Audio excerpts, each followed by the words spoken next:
This video will show you how Episode 7 or The Taming of the Dragons played out in the books. We'll also show you what the television series changed compared to what happened in the source material, and here we go.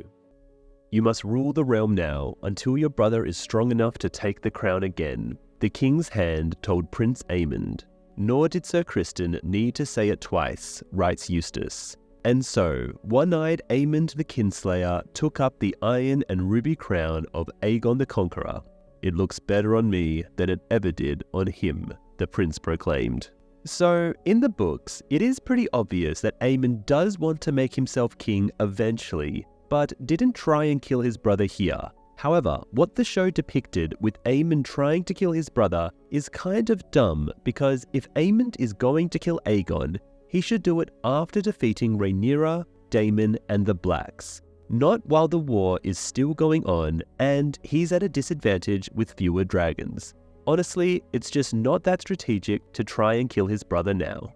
Yet Aemond did not assume the style of king, but named himself only Protector of the Realm and Prince Regent. Sir Criston Cole remained Hand of the King. Meanwhile, the seeds Jacaerys Velaryon had planted on his flight north had begun to bear fruit, and men were gathering at White Harbour, Winterfell, Barrowtown, Sisterton, Gulltown, and the Gates of the Moon. Sadly, they will not arrive anytime soon, as Preston Jacob points out in his video, Timeline of Dishonor, How the Starks Betrayed Rhaenyra. Should they join their strength to that of the Riverlords assembling at Harrenhal with Prince Daemon, even the strong walls of King's Landing might not be able to withstand them, so Criston warned the new Prince Regent. The tidings from the south were ominous as well. Obedient to his uncle's entreaties, Lord Ormond Hightower had issued forth from Oldtown with 1,000 knights, 1,000 archers, 3,000 men-at-arms, and uncounted thousands of camp followers, sellswords, free riders, and rabble, only to find himself set upon by Sir Alan Beesbury and Lord Alan Tarley. Alan Beesbury became Lord of Honeyholt after his grandfather, Lord Lyman Beesbury, was arrested and secretly killed by the Greens. Alan Tarley is also an ancestor of Samwell Tarley. Though commanding far fewer men, the two Allans harassed him day and night, raiding his camps, murdering his scouts, setting fires in his line of march. Farther south, Lord Castaigne had issued forth from Three Towers to fall upon Hightower's baggage train.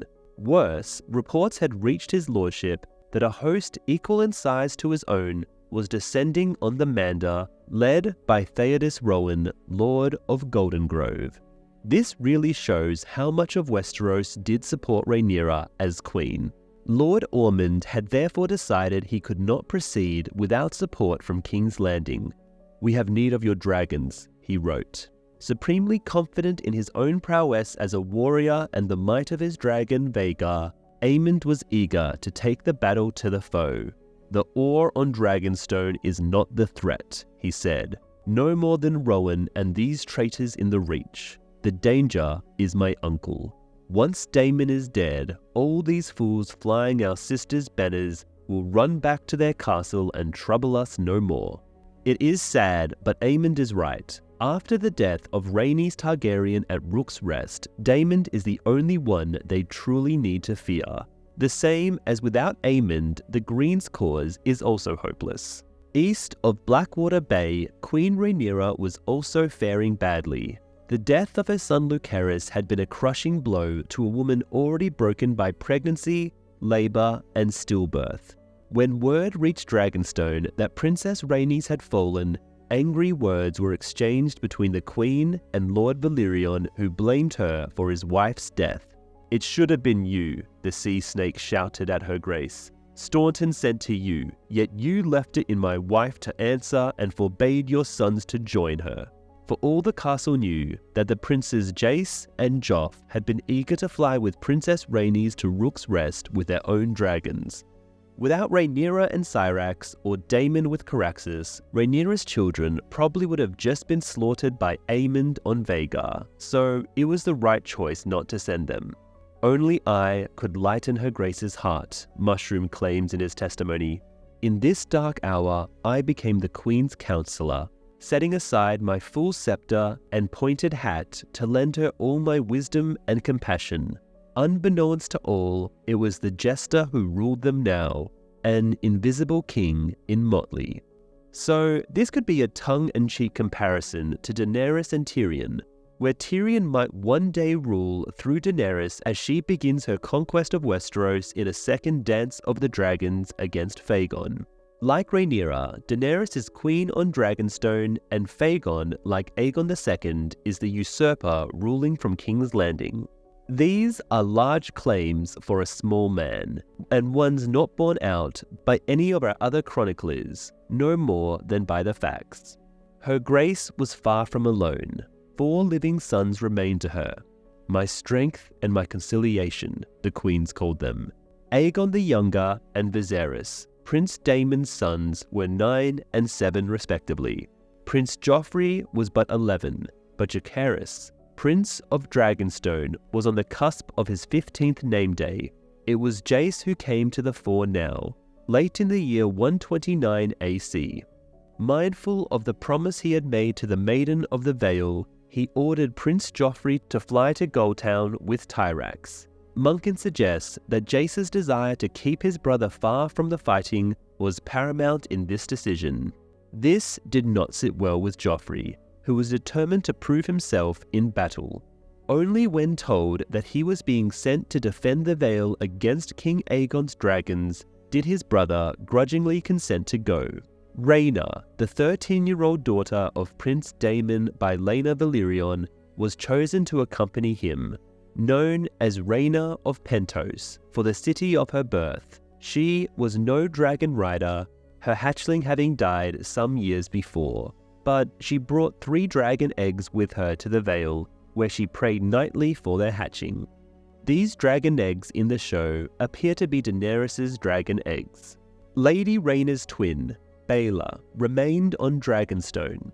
Long betrothed to Prince Jacaerys, she refused to leave him, insisting that she would fight beside him on her own dragon, though Moondancer was too small to bear her weight.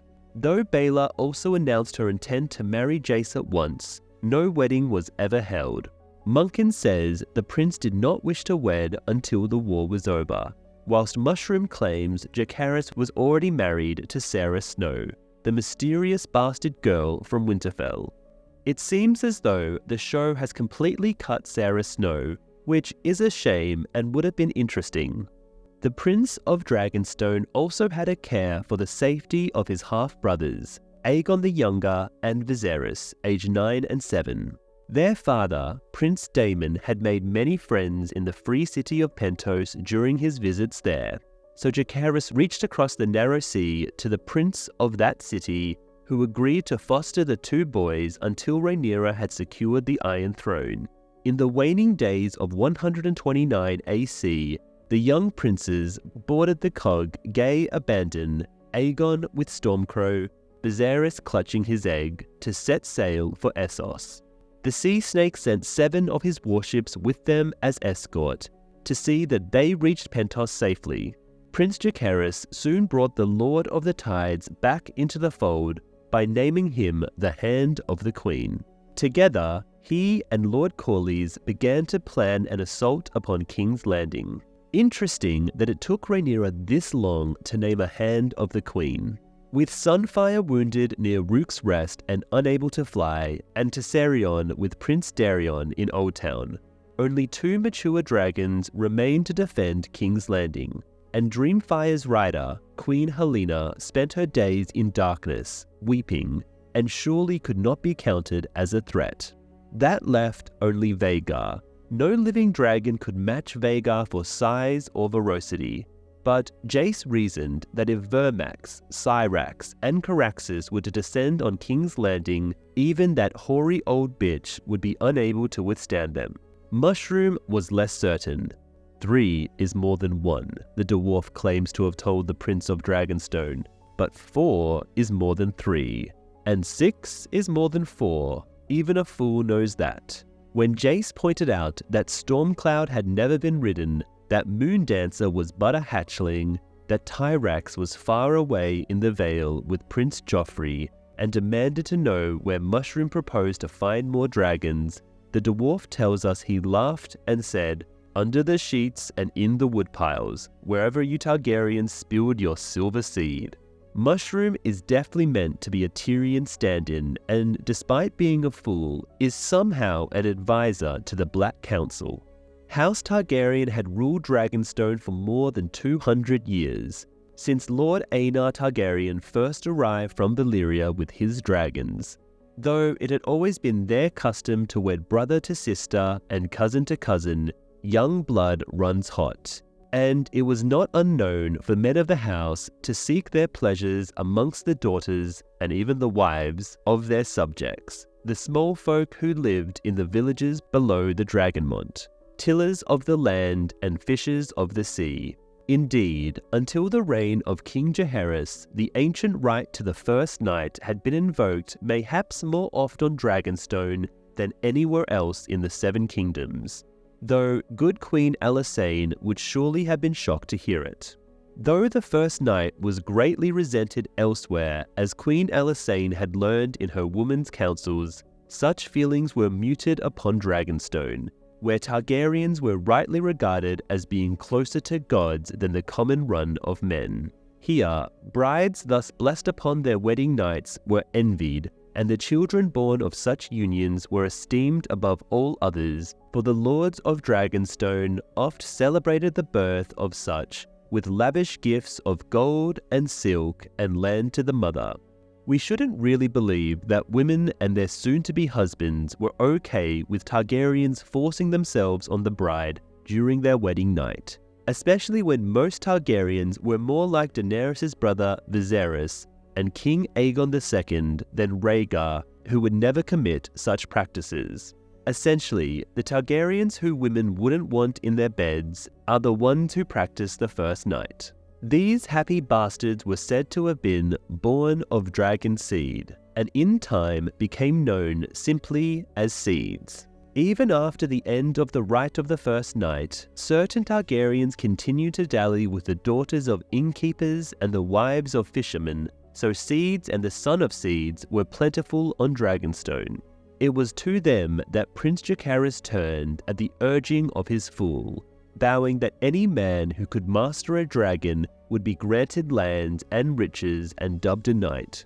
His sons would be ennobled, his daughters wed to lords, and he himself would have the honor of fighting beside the Prince of Dragonstone against the pretender Aegon II Targaryen and his treasonous supporters.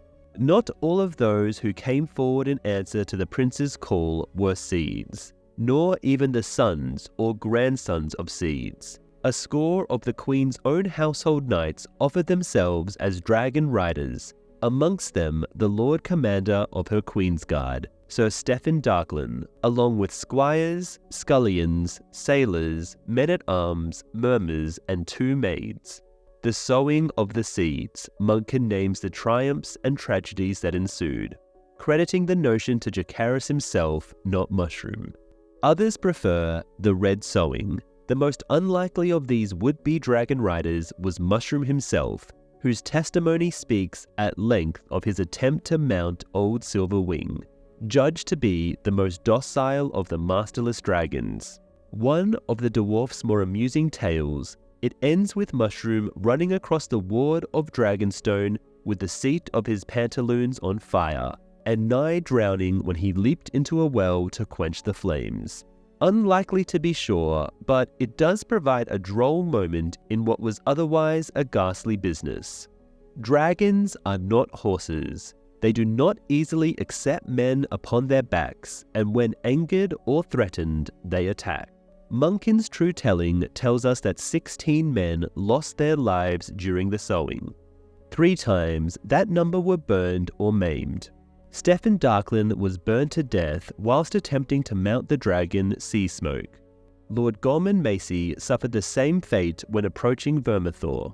So, in the books, Stefan Darklyn was the one who brought Viserys' crown to Rhaenyra on Dragonstone, not Eric Cargyle, which was then used for Rhaenyra's coronation.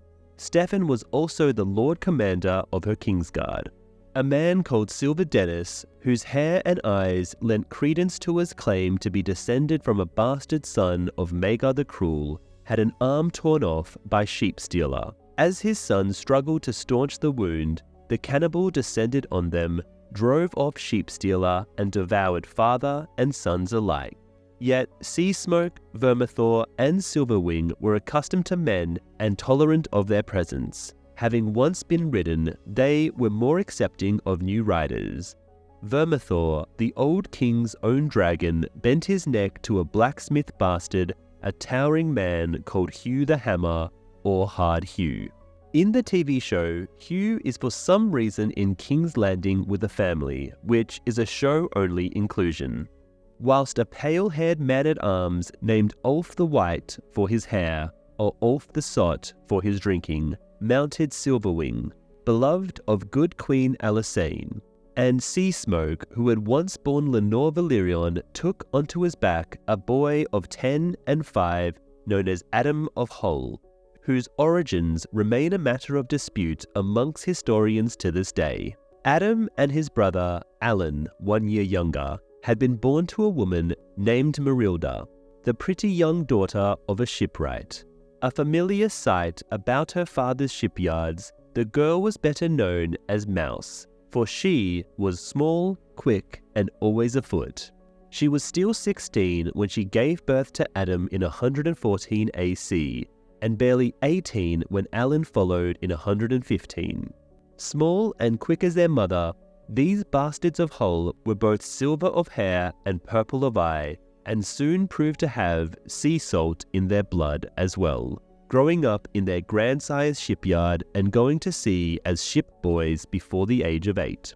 When Adam was 10 and Alan 9, their mother inherited the yards upon her own father's death, sold them, and used the coin to take to the sea herself as the mistress of a trading cog she named Mouse. A canny trader and daring captain by 130 AC, Marilda of Hull owned 7 ships, and her bastard sons were always serving on one or the other. Though Adam and Alan were dragonseed, no man who looked upon them could doubt, though their mother steadfastly refused to name their father.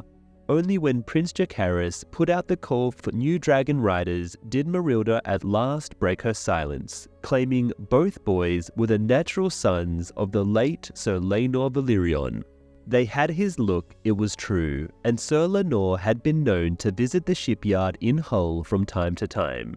Nonetheless, many on Dragonstone and Driftmark were skeptical of Marilda's claim, for Laenor Valerion's disinterest in women was well remembered. None dared name her a liar, however, for it was Laenor's own father, Lord Corlys himself, who brought the boys to Prince Jacaerys for the sowing. So, in the books, because of Adam and Alan's ages, they could realistically be Laenor's children. However, in the show, they are far too old and could only be Corlys' children. Having outlived all of his children and suffered the betrayal of his nephews and cousins, the sea snake seemed more eager to accept these newfound grandsons. And when Adam of Hull mounted Sir Laenor's dragon, Sea Smoke, it seemed to prove the truth of his mother's claims. It should not surprise us, therefore, that Grand Maester Munkin and Septon Eustace both dutifully assert Sir Laenor's parentage. But Mushroom, as ever, dissents. In his testimony, the fool puts forth the notion that the little mice had been sired not by the sea snake's son, but by the sea snake himself. Lord Corlys did not share Sir Laenor's erotic prepositions, he points out, and the whole shipyards were like unto a second home to him, whereas his son visited them less frequently. Rhaenys would have known instantly they were not Laenor's, but more likely Corlys. Princess Rhaenys, his wife, had the fiery temperament of many Targaryens, Mushroom says, and would not have taken kindly to her lord husband fathering bastards on a girl half her age, and a shipwright's daughter besides.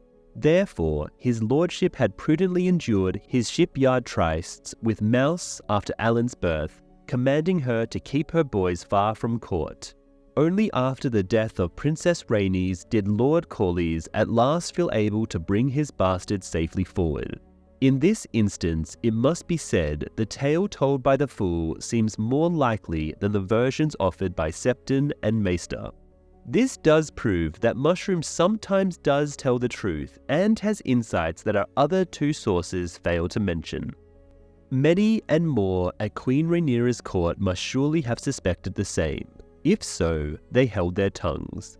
Not long after Adam of Hull had proved himself by flying sea smoke, Lord Corlys went so far as to petition Queen Rhaenyra to remove the taint of bastardy from him and his brother. When Prince Jacaerys added his voice to the request, the Queen complied. Adam of Hull, Dragonseed, and Bastard became Adam Valyrion, heir to Driftmark. Yet that did not write an end to the Red Sowing. More and worse was yet to come, with dire consequences for the Seven Kingdoms. Dragonstone's 3 wild dragons were less easily claimed than those that had known previous riders, yet attempts were made upon them all the same. Sheepstealer, a notably ugly mud-brown dragon, hatched when the old king was still young, had a taste for mutton, swooping down on shepherds' flocks from Driftmark to the Wendwater. He seldom harmed the shepherds unless they attempted to interfere with him, but had been known to devour the occasional sheepdog. Grey Ghost dwelt in a smoking vent high on the eastern side of Dragonmont, preferred fish, and was most oft glimpsed flying low over the narrow sea, snatching prey from the waters. A pale great white beast, the colour of morning mist, he was a notably shy dragon who avoided men and their works for years at a time. The largest and oldest of the wild dragons was the Cannibal, so named because he had been known to feed on the carcasses of dead dragons and descended upon the hatcheries of Dragonstone to gorge himself on newborn hatchlings and eggs. Coal-black, with paleful green eyes, the Cannibal had made his lair on Dragonstone even before the coming of the Targaryens, some small folk claimed. Grand Maester Munkin and Septon Eustace both found this story most unlikely, as do I. Would-be dragon tamers had made attempts to ride him a dozen times. His lair was littered with their bones. None of the dragon seeds were fool enough to disturb the Cannibal. Any who were did not return to tell their tales. Some sought the Grey Ghost, but could not find him, for he was ever an elusive creature. Sheepstealer proved easier to flush out, but he remained a vicious, ill-tempered beast who killed more seeds than the 3 castle dragons together. One who hoped to tame him after his quest from Grey Ghost proved fruitless was Alan of Hull. Sheepstealer would have none of him. When he stumbled from the dragon's lair with his claim of Floke, only his brother's swift action saved his life. Sea Smoke drove the wild dragon off as Adam used his own cloak to beat out the flames. Alan Valyrion would carry the scars of the encounter on his back and legs for the rest of his long life. Yet he counted himself fortunate, for he lived. Many of the other seeds and seekers who aspired to ride upon Sheepstealer's back ended in Sheepstealer's belly instead. In the end, the brown dragon was brought to heel by the cunning persistence of a small brown girl of 6 and 10, who delivered him a freshly slaughtered sheep every morning until Sheepstealer learned to accept and expect her. Munkin sets down the name of this unlikely dragon rider as Nettles. Mushroom tells us the girl was a bastard of uncertain birth called Nettie, born to a dockside oar. By any name, she was black-haired, brown-eyed, brown-skinned, skinny, foul-mouthed, fearless, and the first and last rider of the dragon Sheepstealer. So it seems pretty obvious that Nettles is not a dragon seed, but instead uses cunning, wit, and confidence to tame Sheepstealer, which maybe is all a Targaryen needs to ride a dragon. The confidence to believe that they can ride them, and maybe this is why non-Targaryens fail, because deep down they are afraid that the dragon will kill them because they are not Targaryens, and thus the dragon senses their uncertainty and kills them. But Nettles seemingly proves you do not need dragon blood to ride dragons. Thus did Prince Jacaerys achieve his goal, for all the death and pain it caused, the widows left behind, the burned men who would carry their scars until the day they died. 4 new dragon riders had been found. As 129 AC drew to a close, the prince prepared to fly against King's Landing. The date he chose for the attack was the first full moon of the new year. And when you get the chance, check out our Game of Thrones inspired Choose Your Own Adventure game here on YouTube by clicking the video link on the screen right now.